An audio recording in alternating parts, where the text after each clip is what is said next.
Hey guys, good morning. This is Santiago Leon. We got Alan G from AlanThinks. Alan, give us a tech update from this week at from Miami. What's up? What's up, Santiago Leon? Always a pleasure to jump in with you because you make one of the most entertaining podcasts, one of my favorite ones.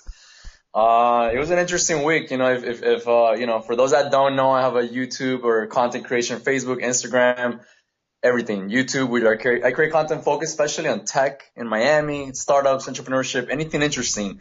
And I mean, it's been an interesting week, for a lot of things. We're not gonna go talk about everything, but this is one of my favorite things. Officially, I'm not even. They haven't launched this yet, but this is called the Drinkfinity, and I'm not getting paid to pop this at all, but it's such a cool thing, and it's from my Miami startup. It's the founder, Hernan. I forgot his last name. He's this Argentinian guy, but he's been here 20 years. They're down in downtown Miami at the new WeWork offices, and it's a really cool thing. They got these pods that you kind of put in here, and the way they designed is you just put something like they got this magnet, and this is not specifically tech, but it is like a startup that's eventually they got like a lot of funding from a pretty big company. And the way all the details that they put into his bottle, I thought it was really impressive. So they had like the launch party a few days ago for this, and then the official product launch is gonna be on the 15th of February. Other than that, it was the first Waffle Wednesday yesterday. Wednesday night at the Live Ninja headquarters.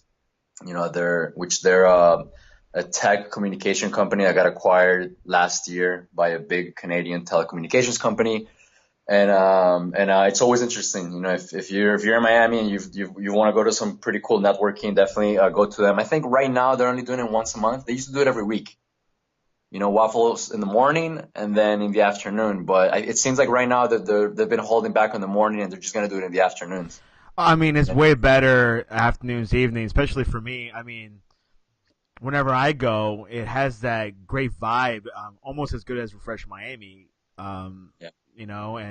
and has some great speakers. But so you're saying they're going to do it once a month or just like once a week, but in the afternoon? I'm I'm not 100% clear. All I know is that this was the first one and that they're only gonna do it in the afternoons. I don't know if that means once a month or that means every Wednesday in the afternoon. That's a good question. It Actually, I gets talked to about it tiring. earlier.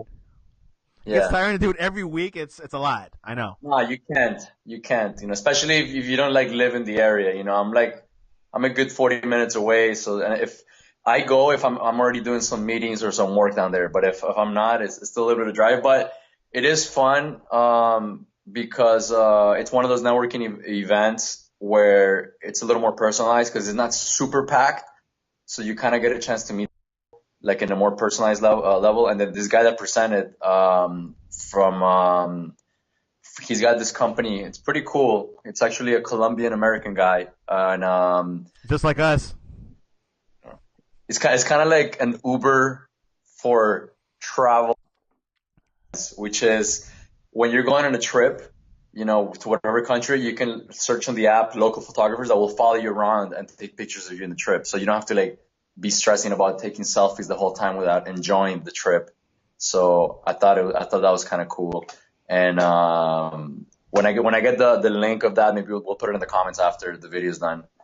What else? So they do have those interesting presentations. Of course, yesterday, last night, Thursday, they always have Venture Cafe at the CIC building, which that's one of my favorite places because I don't know who's organizing it right now because I think they switched the person, but they always organize like five, six really like value workshops. One of the coolest ones is by Anna from Formulicity or for I forgot how do you pronounce her company name, but she's organizing this event next Thursday and Friday. It's called Data Science Salon. You can find at the website is datascience.salon, and they're bringing all these big time speakers and anything that's like artificial intelligence, machine learning, and data science. So I know last night they had like a little introduction workshop for it. But if that's something you're really interested about, or anybody that's watching, definitely recommend going to the full thing. It's gonna be Thursday. They're having like actual tech workshops. Which if you're in any type of like, Python or any type of, any type of machine learning, data science, artificial intelligence, like knowledge, you're definitely going to get a lot of value from it because they're going to have some workshops by some really like knowledgeable people on Thursday. And then on Friday, it's going to be like speakers. And I'm going to be there. I got invited to go just do some interviews as well. So you can come say hi. And I'm looking forward to that one as well. Just to reiterate, AlanThinks is probably the first, maybe the first Miami Tech event reporter. Can you elaborate a little bit? It all started, as you know, because Sleon Productions and we've been friends for a little while, but we especially got closer once I started developing a mobile application that's still in the works. Am I connected to Wi-Fi? Yeah. Which actually some of the stuff back here, it's related to that project, and we started talking a lot about that, and then everything that went into it. So, and I started getting more involved in the tech community in Miami because of that. I wanted to get more knowledge. I wanted to start finding out about, should I code it myself? And then through that, I started finding out underground tech. It's not really underground, but it kind of feels like sometimes I talk to the people here in South Florida and they don't even know what's. And it's like this. There's a lot of big things happening. There's a lot of investment coming into South Florida. I'm talking about not even billions of dollars. Broward. So through those experiences, I started finding out all this interesting, things that were happening. Miami to know, the rest of Florida to know, and the rest of the United States and the world to know. So I started just making videos showing off these really funny events, and it is a little bit like reporting sometimes because I tell people as I interview these interesting people who are making a lot of interesting products and ventures. But it's also like a vlog, so it's not just reporting. It's also like a vlog of AlanThinks, because I experienced Miami. So you're going to get to see all these events, but in a very fun and personalized way. We always have a lot of fun. We always laugh it up. Something unexpected always happens, like the David Beckham thing. We ended up having an interview with Sky Sports, and we had a lot of fun with that. And then, that's kind of how it started happening. Then little by little, I was doing it for a few months. Then I had to take a break. It was because it started becoming like a full-time thing, and I wasn't making money off it yet. So I'm reactivating recently, I'm so that's the short version. Yeah, I mean, if I had to like describe Alan, he has that Casey Neistat feel to Casey it. Neistat of Miami. Miami YouTuber. I mean, that's okay. Forget my word reporter. Is more of a YouTuber. Have a feel. By the way, I did go to one Miami Tech event this week with Jason Calcenas on Tuesday night at Refresh Miami. Refresh Miami? Yeah. It was really cool. Like, I've been following Jason Calcenas for years, and wow, I gotta be honest with you, he did kind of belittle us a little bit. Miami's like San Francisco's way bigger, which I'd really agree with him. Like, no, for sure. And then he said, second tier is like New York and Seattle. But he was kind of recommending, look, if you have a startup or if you have a small business, have a presence in San Francisco if you're looking for money or if you're looking for investors. So that really like caught my eye. It's like, be there for 6 months out of the year, get a WeWork office, So it was really humbling experience, because Miami's still early with that. So. Oh yeah, for sure. Yeah. No, I mean that's one of the things that everybody talks about with Miami, and one of our biggest problems is because we're lacking a lot of like development talent, you could say, and not necessarily because we don't have like the smarts or anything, but because there are a lot of talented people, but a lot of times they get what do you call it? They get swooped in by outside companies. So they train here, they learn here, and then they end up leaving to the West Coast. That's happening a lot. And I mean, it's gonna start happening a little bit less because, like I said, Winco, they're making a lot of impact down in Wynwood as a full stack school or web development. Ironhack as well, and Ironhack got like a $3 million funding last year, which is helping them grow a little more. Even just recently, they were giving away $200,000 Uber scholarships, which was like 4 full scholarships and then a bunch of half and quarter scholarships. And 4 Geek Academy, which is an academy that came from Venezuela. They have like 2 locations there. Then they partnered up with Miami-Dade College to make like a web course. But now they launched their full stack boot camp at Startup Miami in downtown. And so that's more development. And it's interesting because you can find anything you need in these schools. Wayne Code, they focus a lot of their development on Ruby and Rails.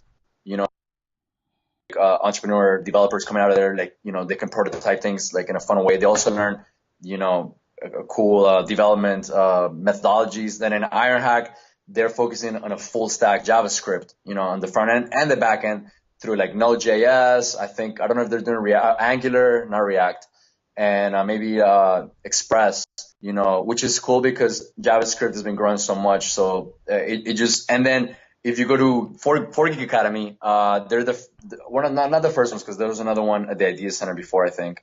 But they're doing Python and Django, so if your mind is heading towards, like any type of like artificial intelligence stuff or data science, you could also go through there. And it's all types of pricing, some schools are 11,000, 10,000, and another one is 6,000. Actually, University of Miami, they just partnered up recently this past year with some other, I forgot this bootcamp company, and they actually launched their own bootcamp recently. I'm not super familiar with their stack. I think it's like a JavaScript stack. It's not Ruby on Rails and like PHP from what I understand. So, with all these different offerings and even in Boca, there's another one. I forgot what it's called, 2TL or T2L, TL2, something like that.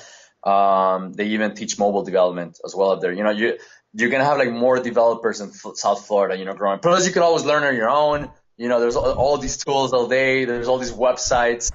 And I think is it like the learning thing?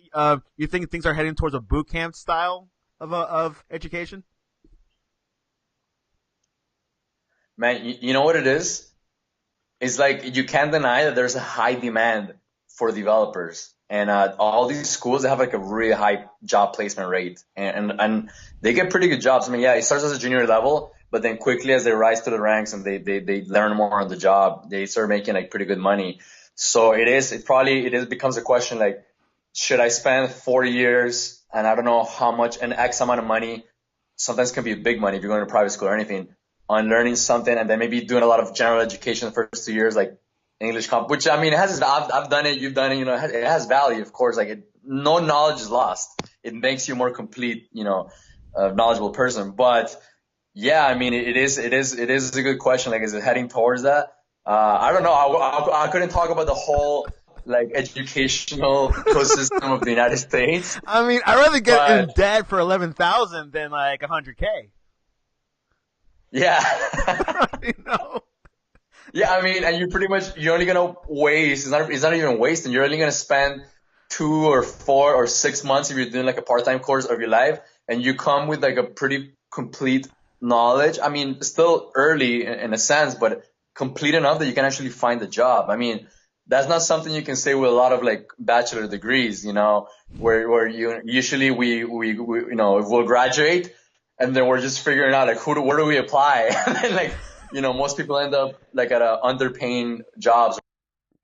So it's interesting. I mean, of course, that kind of has to go with your personality. Also, it can be a compliment. I mean, I know a lot of guys from a lot of these boot camps, and they already had a career, they already had an education or something else, and they wanted to do this either as a compliment or as a switch of career. And I've seen the most interesting like switches of careers. People who are like engineers, who are doctors. The other day I went to Startup Miami. They have some pretty cool events. They had one Startup Grind, which it's partnered up with Google and Entrepreneurship Group or something. And they brought in this guy, Sam Adasi. He's one of the co-founders of Bushido Labs in Miami, which is a web development or app or web development software company. And it's crazy. This guy went to Loyola University he got an economics degree. Then he went to the Miami Herald, and he was a writing reporter for a while, which he wrote on everything, health and finance and everything. And then he decided he wanted to make a company. He decided he wanted to be a tech company. So him and his co-founders, they went to WinCode. They all went there together, and they opened up a software company. And now they've all gotten hardcore into blockchain and crypto. and now they're turning not only like web development, but they're shifting. They want to be a blockchain developer, like fully on specifically on obviously on Ethereum, because that's the only one you can develop on compared to Bitcoin. So it's interesting. Like, this guy just 3 months ago he graduated from boot camp. Now he's at a company and now he's one of the leaders. Because I mean, this guy's Any upcoming events do you have in store?